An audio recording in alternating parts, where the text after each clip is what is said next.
I am curious what you think the next big shoe to drop in this field will be. Well, there's two different things that I think are worth paying attention to maybe. The first is the halving cycle. There's a lot of people who think the halving doesn't matter. For those that don't know, Bitcoin has a issuance schedule. So basically how much Bitcoin is coming into circulation every single day until we reach the full 21 million. Every 4 years or so, that number drops by 50%. So it used to be 50 Bitcoin every 10 minutes, then it went to 25, then 12 and a half, now 6.25, and it'll get cut in half again about 18-ish months or so from now.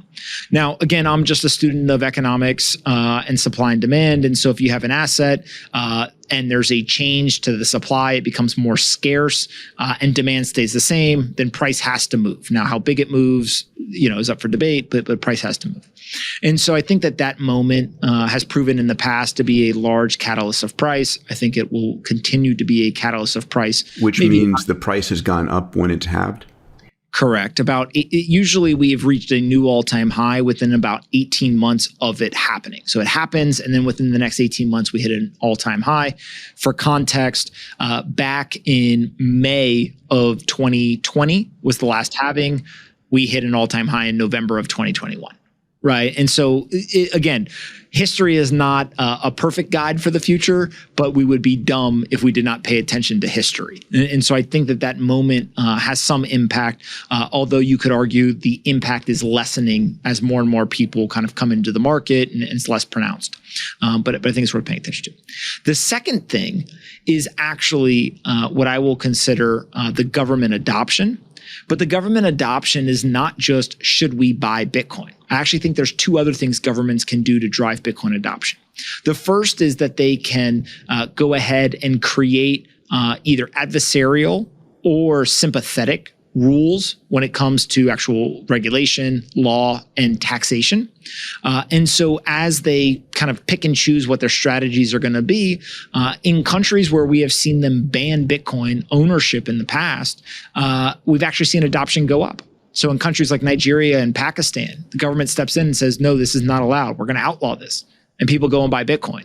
And there's an element of like those people already didn't trust their government. And so when their government tells them not to do something, they become very interested in why do you not want me to do this? But the other thing is the launch of central bank digital currencies known as CBDCs. And the reason why I think these CBDCs are going to be kind of a watershed moment for Bitcoin is that CBDCs provide a couple of things to governments that they previously weren't able to do. One that many people have talked about is surveillance. So now all of a sudden they don't need to go to a FISA court as an example in order to be able to see what's in your bank account. They can instead just look on their version of a blockchain and see what every single person actually has in their bank account. A little scary. But the second thing is it introduces personalization to monetary policy. And this is actually one of the biggest risks that I see moving forward that a lot of people aren't yet talking about. And what this risk entails is right now, if a central bank makes a decision on monetary policy, it's one size fits all. They raise interest rates. You, me, and everyone else in the country, we all experience the same kind of severity of the interest rate increase. If they decide to actually pursue loose monetary policy, the same policy is applied evenly to all citizens that hold that currency. But if we get central bank digital currencies, now they may be able to say, Peter, you've been a good boy. We are going to give you a lower interest rate. We're going to give you loose monetary policy, right? We actually want you to be able to do A, B, or C things. But Pomp, you've been a bad boy. We're going to give you the opposite.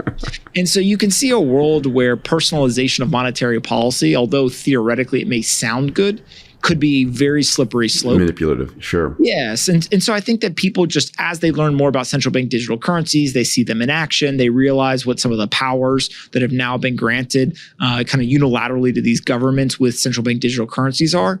There's a lot of people who say, hey, digital currency is a good idea, but I want the one that the governments don't control versus the one that they do. And so that leads to kind of more adoption or more, as the Bitcoin community call it, orange pilling of a large portion of the population.